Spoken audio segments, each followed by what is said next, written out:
சக்தி. என் அன்பு தங்கமே, நீ விரும்புகின்ற ஒரு உறவு, நீ உயிராக நேசிக்கின்ற ஒரு உறவு உன்னை பற்றி என்ன நினைக்கின்றார் என்று நான் சொல்லட்டுமா? இதை முழுமையாக கேள் தங்கமே.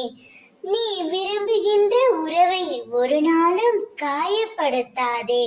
அவர்களை இழிவாகவும் பேசாதே.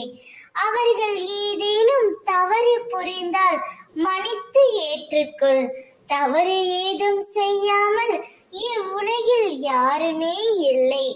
அவ்வாறு உன்னால் மன்னிக்க முடியவில்லை என்றால் நீ மௌனமாக விலகி வந்து விடு, அல்லது மௌனமாக இருந்து விடு.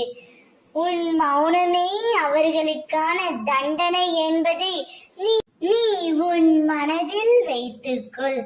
நீ நேசிக்கின்ற உறவு உன்னை பற்றி மிகவும் உயர்வாகத்தான் எண்ணுகின்றது.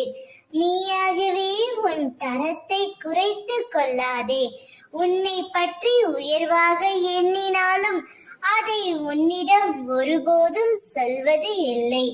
அவருக்கு அதிகமாக கோபம் கூட வருவதில்லை. சில நேரத்தில் கோபம் வந்தாலும் அதை வெளிக்காட்டுவதும் இல்லை. கோபம் என்பது எல்லோருக்கும் இயல்பாக வரக்கூடியதுதான்.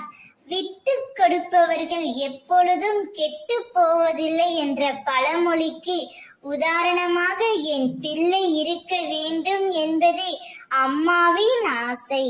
நீ விரும்புகின்ற உறவு உன்னை பற்றி உயர்வாகவும் நல்லபடியாகவும் நல்ல எண்ணம் உடையவள் என்றும் தான் நினைக்கின்றது. நீ சந்தோஷமாக இரு, நல்லதே நடக்கும். ஓம் சக்தி.